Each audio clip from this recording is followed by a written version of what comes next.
Tengo en mis manos esta réplica de la bellísima Dama de Baza. Todavía desconocemos mucho de los íberos, el principal pueblo peninsular a la llegada de los romanos. Hoy nos acercaremos a sus guerreros, a sus diosas y sus príncipes. Bienvenidos a Arqueomanía.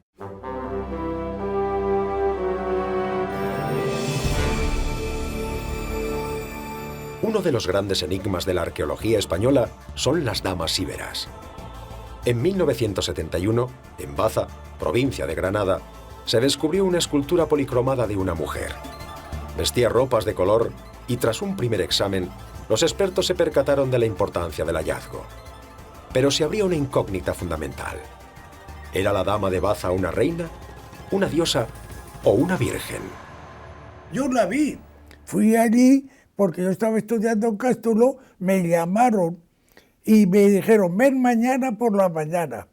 Y yo fui a dormir allí, a Baza, y al día siguiente fui a primera hora y yo vi a las viejecillas que creían que era la Virgen santiguarse ante la Dama de Baza y arrodillarse. Y se corrió la voz en el pueblo, que era la primitiva imagen de la Virgen, y hay una disposición del Ayuntamiento de Baza de que la Dama de Baza se lleve a la iglesia y se ponga al lado de la patrona. El Cerro del Santuario se sitúa frente a Baza. Está flanqueado por la vieja ciudad de Basti y por el Cerro Largo, una necrópolis íbera. En esta oquedad, hace 2500 años aproximadamente, se enterró en una gran tumba la escultura de la llamada Dama de Baza. La operación de traslado y descenso de la imagen no debió resultar sencilla, dado su elevado peso y el desnivel de unos 2 metros que tuvieron que salvar para colocar a la dama. Junto a ella se introdujo un ajuar de piezas de cerámica. La tumba fue sellada tras un ritual que se supone complejo y nunca se profanó. En 1971 se produjo su hallazgo. No fue un encuentro fortuito. Las circunstancias del hallazgo hay que enmarcarlas dentro de una excavación sistemática, es decir, no fue un hallazgo casual, no se trató de una remoción de tierra y que de pronto apareciese la estatua, sino que se llevaban ya 3 campañas de excavación. Realmente se empezó en el año 1968 y fue el 20 de julio del año 71 cuando se encuentra la dama.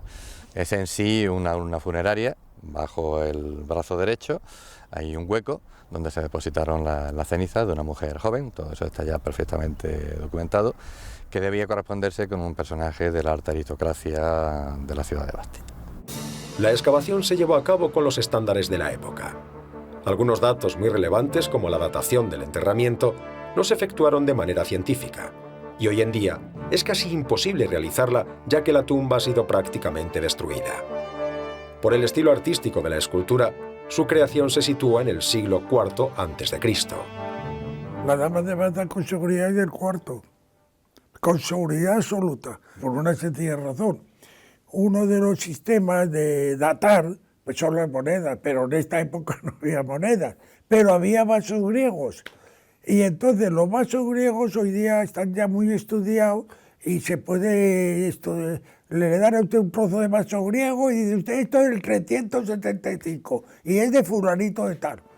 En las 3 necrópolis íberas excavadas en Baza han aparecido más de 170 tumbas de diferentes tipologías. Estamos en una verdadera ciudad de los muertos. Hay 4 tipos de enterramientos.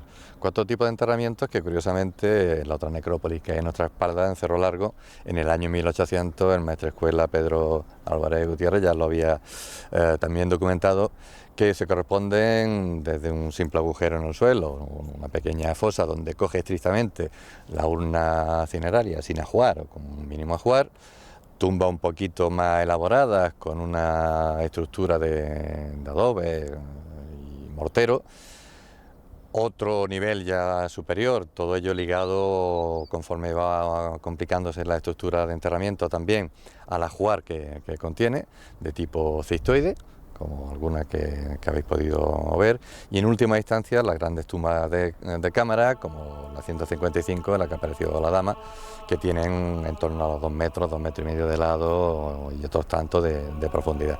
La ciudad de los vivos se situaba a escasa distancia sobre el Cerro Cepero, un promontorio que después presentaría una importante ocupación romana. La Basti íbera se convirtió en ciudad estipendiaria de Roma, es decir, sujeta a tributos.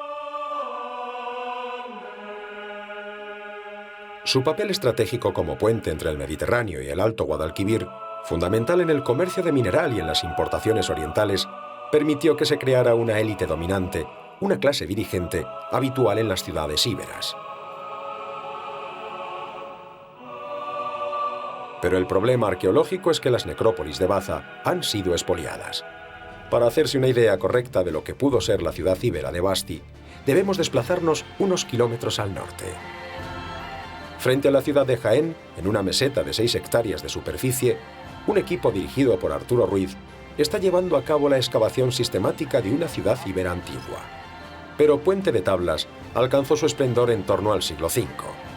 Los restos de su poderosa muralla nos dan la primera pista de la importancia del enclave.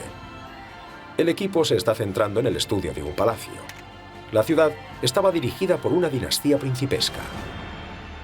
Sabemos que son aristócratas que se organizan a partir de un sistema de clientelas, de tal forma que la gente se va sumando al linaje del aristócrata casi por una vía de fidelidad y de adopción, y que precisamente, bueno, a cambio de eso le ofrecen la posibilidad de darle armamento, de darle una parcela de tierra, pero la suerte para el príncipe es que en función del número de clientes va consolidando su papel como personaje poderoso, es decir, quien le da la fuerza es el número de clientes que tiene. En este dibujo de trabajo realizado por el propio Arturo Ruiz, se observa claramente el estilo del palacio. Actualmente puede identificarse la puerta principal, un patio distribuidor, las zonas públicas y reservadas y los restos de un santuario familiar.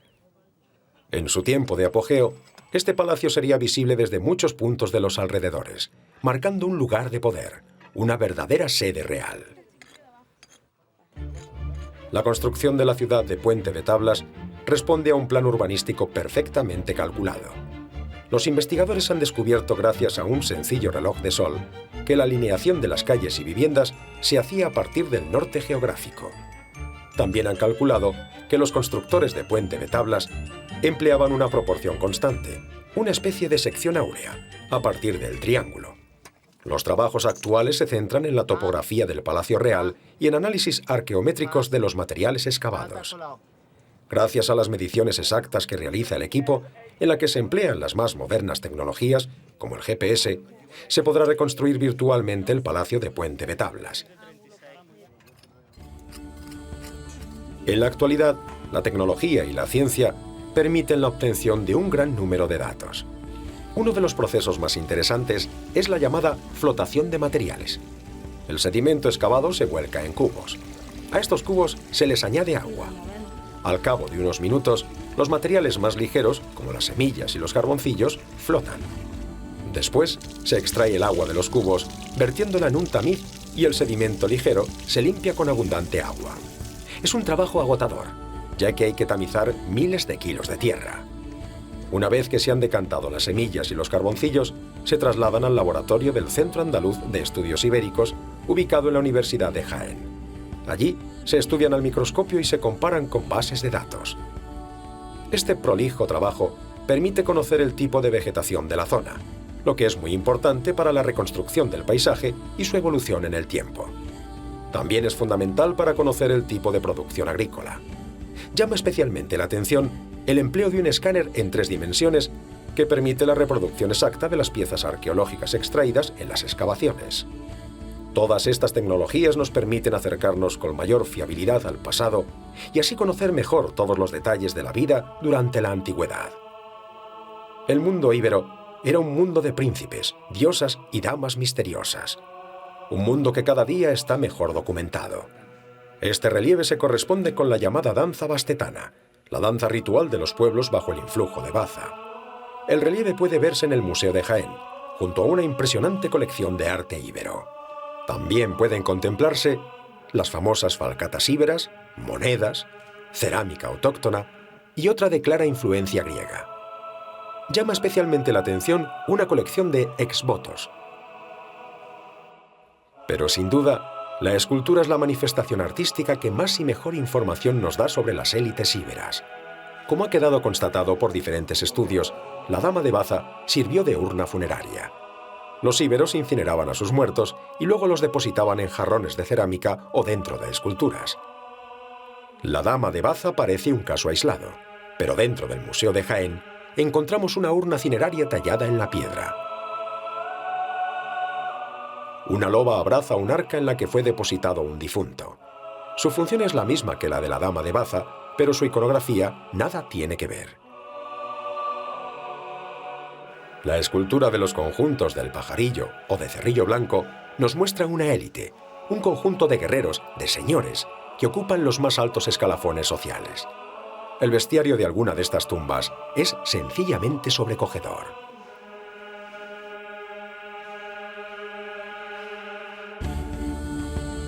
Está claro que la Dama de Baza está vinculada a las élites íberas. Fue una urna funeraria, de eso no hay duda. Una paloma que sostiene en su mano izquierda hace pensar a algunos investigadores que se trata de la representación de una divinidad. Su enigma seguirá despertando la imaginación de las miles de personas que visitan el Museo Arqueológico Nacional. A 500 kilómetros, en Baza, la necrópolis íbera que la cobijó durante 2500 años puede esconder todavía alguna pista de indudable valor. El tiempo dirá. Los textos íberos, todavía sin descifrar, pueden ser la llave.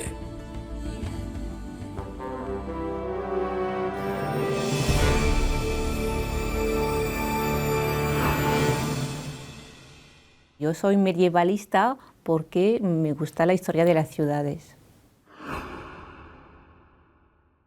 Que es un mundo que nunca acaba, o sea que cada día cuando tú te levantas tienes que pensar en el artículo que estás redactando o el artículo que habías redactado ayer y decir, bueno, tengo que volver a escribir, tengo que volver a leer. O sea que es la fuente de un reflexionar de cada día.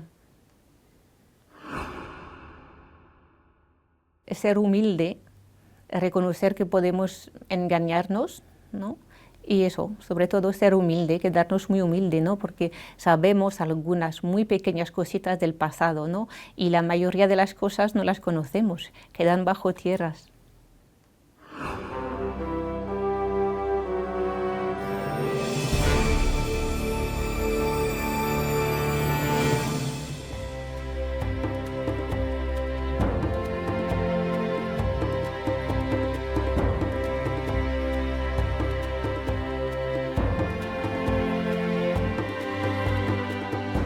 Resulta apasionante descubrir cómo vivían algunos de los homínidos que nos precedieron. Atapuerca se ha hecho famoso, pero existen en España otros yacimientos de primera magnitud internacional.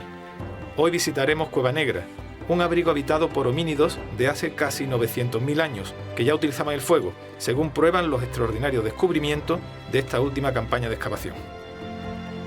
La Cueva Negra se encarama sobre la garganta del río Quípar, o Estrecho de la Encarnación, cercano a Caravaca de la Cruz, Murcia. La extraña construcción de la Cueva del Rey Moro domina amenazadora el paisaje. Mitad caverna, mitad castillo, nos dicen que fue utilizada como puesto de recaudación de impuestos del viejo camino real hacia el Reino de Granada. ¿Quién sabe?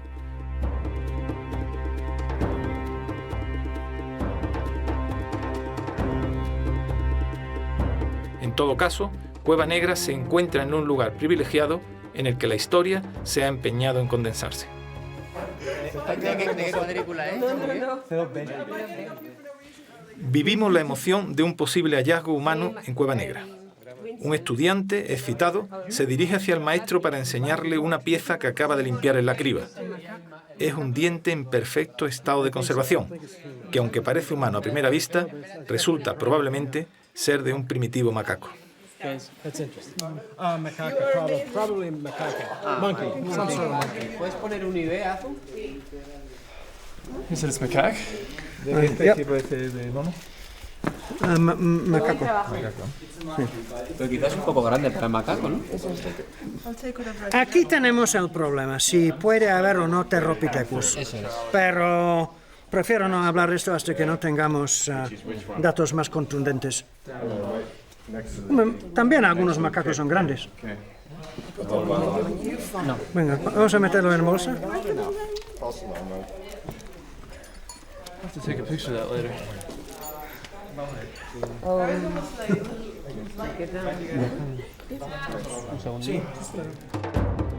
La cueva se eleva en la actualidad unos 40 metros sobre el cauce del río Quípar, pero en tiempos remotos estuvo en la orilla de un lago.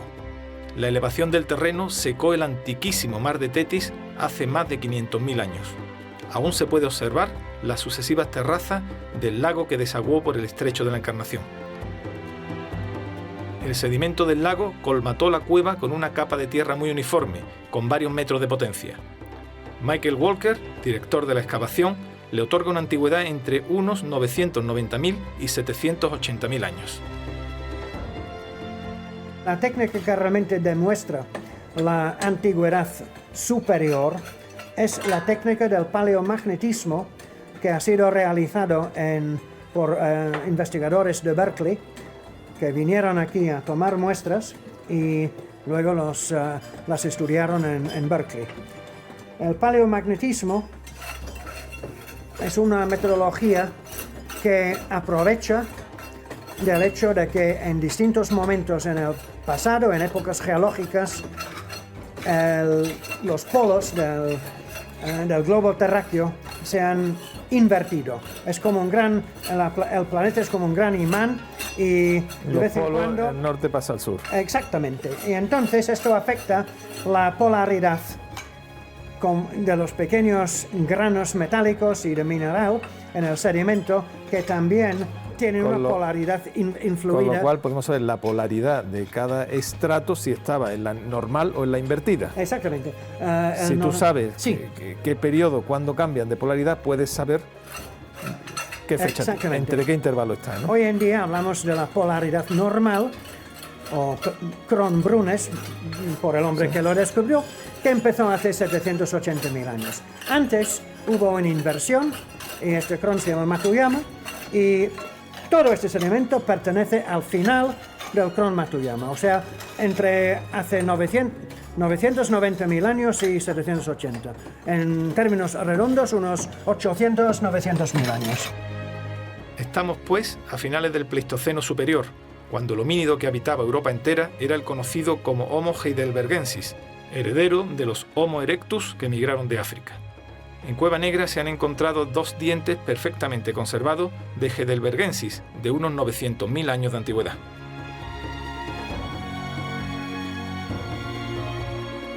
Cueva Negra arroja 2 importantes sorpresas. En teoría, en esa época, la humanidad tan solo tallaba sus útiles de piedra con una técnica conocida como hachelense. En Cueva Negra ha aparecido una formidable hacha de mano de este estilo, que con sus más de 800.000 años es la más antigua de todas las aparecidas en Europa. Tenerla en las manos produce una singular emoción que me acerca a nuestros ancestros. La primera sorpresa salta al encontrar tallas mucho más evolucionadas, que implican una mayor habilidad y capacidad de abstracción de lo que hasta ahora le suponíamos, ya que se parece al estilo de talla musteriense que usaron los neandertales 600.000 años después. La industria de la Cueva Negra, de elementos pequeños, lascas pequeñas, tiene la particularidad de que tienen el filo retocado de forma muy fina para servir como implementos cortantes o punzantes, o incluso raspantes como estas que se llaman babosas, porque parecen babosas de jardín. Todos son típicos normalmente del musteriense. Lo llaman musteroide porque se ocurre hace 800.000 años, cuando ya no se habla normalmente del musteriense.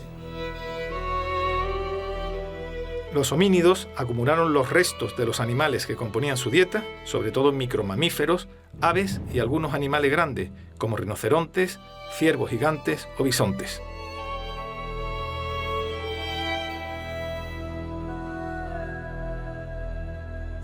La segunda sorpresa la vivimos in situ, al aparecer durante nuestra visita huesos calcinados que apuntaban el uso del fuego para cocinar por parte del heidelbergensis.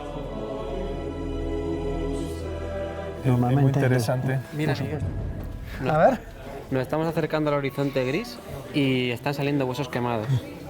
Uy, uy, uy. Huesos quemados. ¿Qué tipo de huesos son? Bueno, ¿Pudieran ser? bien de micromamífero o de ave. Bueno, si están carbonizados, pudiera ser algo natural o puede ser claramente acción del hombre. Muy ¿no? bien. Pues evidentemente, yo creo que el hombre sí tenía el uso del fuego y aunque no tenemos hogares aquí, pues desde luego estamos viendo de vez en cuando huesos con características de haber sido quemado y entonces esto es prueba de que el hombre estaba aquí y que estos huesos no están aquí simplemente porque algún carroñero o algún ave rapaz los ha depositado en la cueva. Bueno, pero la cronología de esta cueva significaría que el fuego entonces se usa mucho antes de lo que hasta ahora teníamos probado, ¿no? Creíamos. Posiblemente es uno de los yacimientos con testigos de fuego más antiguos de Europa. Porque hasta ahora más o menos era hasta 500.000 años donde se creía que había fuego, ¿no? 500 y Sí, pico algo mil. así, sí. Y esto significaría retroceder al menos 300.000 años. Y a mí no me sorprende, porque el hombre tenía que comer y estamos en un periodo interglacial ahora, pero en invierno aquí hace un frío, En aquella época. hay escarcha, heladas en periodo interglacial. Así que, Por tanto, esta cueva nos permitiría afirmar que los homínidos, en aquel caso Homo heidelbergensis, ya manejaba el fuego hará unos 800.000 años. sí, además sabemos que estaban en épocas frescas del año. Pero aún se necesitaban pruebas más concluyentes que confirmaran el uso del fuego. Los formidables hallazgos de esta campaña 2011 las han por fin proporcionado. En primer lugar, la presencia de huesos totalmente calcinados, o sea, la combustión total de los componentes orgánicos. Por eso tienen el color blanco, o casi blanco, un gris muy claro. Otros quizás todavía sin combustión total, pero esto es inconfundible. Luego, lo más espectacular, levantamos este pequeño bloque de sedimento sin saber que debajo iba a haber un pequeño bloque de sílex totalmente descompuesto por el calor. Como podemos ver aquí con estas pequeñas esquirlas partidas por el calor intenso, probablemente sobre 800 grados. Los descubrimientos de Cueva Negra nos permitirán iluminar uno de los episodios más desconocidos de nuestra evolución como especie. Hoy ya sabemos que el Homo heidelbergensis fue más hábil e inteligente de lo que habíamos pensado hasta ahora. Nos despedimos con nuestro pequeño homenaje a la ciudad de Lorca. El feroz terremoto también afectó a su museo arqueológico y piezas milenarias pudieron quedar destruidas bajo nuestra custodia. Toda una lección. No somos nada ante una naturaleza enfurecida. Y no olviden que en el próximo programa vamos a continuar contándoles lo que ocurrió hace mucho, mucho tiempo.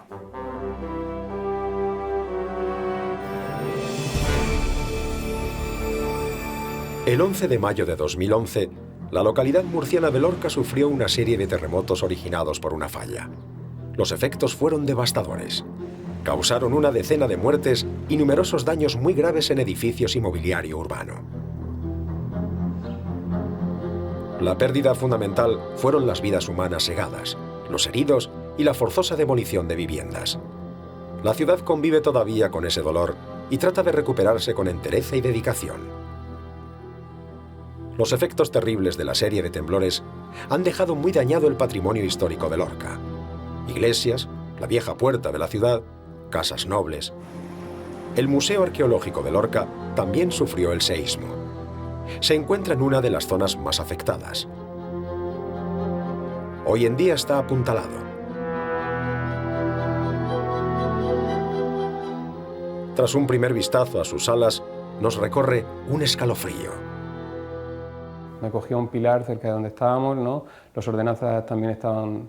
Y bueno, pues vimos caer escombros, bueno, no escombros no, fundamentalmente todos los cielos rasos de donde estábamos, se movía el edificio, fue como una especie que te levantan y te tiran.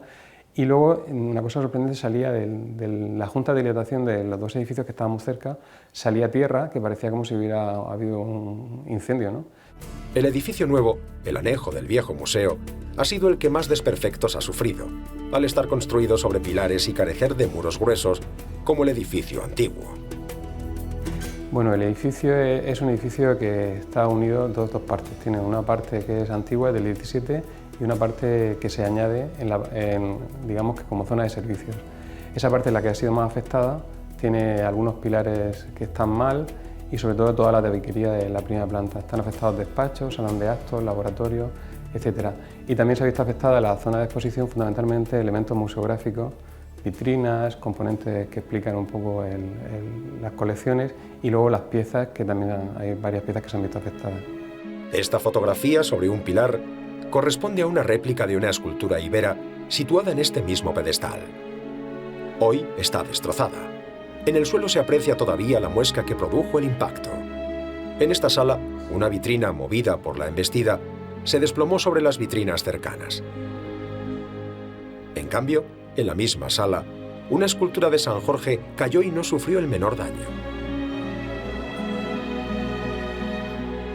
Como este capitel, que permaneció milagrosamente sobre su pedestal, o esta gran vasija, que resbaló desde su base al suelo y no sufrió rotura alguna. Las vitrinas que carecían de patas y tenían unas baldas más estrechas son las más perjudicadas. La mayor parte de las piezas que albergaban cayeron y se destrozaron. Bueno, tenemos ya hecho todo el inventario de piezas que se han visto afectadas. Hay en torno a unas 150 piezas, más o menos. Y hay de todas las culturas y de todos los materiales. Hay vidrio, hay metal, hay fundamentalmente cerámica, hay de todos. También hay monedas que están afectadas, porque aunque la moneda no se vea, pero está rayada. Y luego también se han afectado piezas que tenemos en los almacenes visitables. El museo ya tenía bastantes piezas que no estaban expuestas permanentemente y en unos armarios que había, que se podía acceder tanto investigadores como personal que lo solicitara, se han volcado varios armarios y se han visto también piezas rotas y afectadas. Gracias al trabajo del equipo del museo y a la colaboración de diferentes instituciones, las piezas están ya en proceso de restauración. Pero Lorca necesita que el edificio que alberga el Museo Arqueológico vuelva a ser seguro y pueda abrir al público. Las impresionantes colecciones que posee merecen la pena. Y la ciudad de Lorca, un ejemplo de valentía y superación, lo merecen mucho más.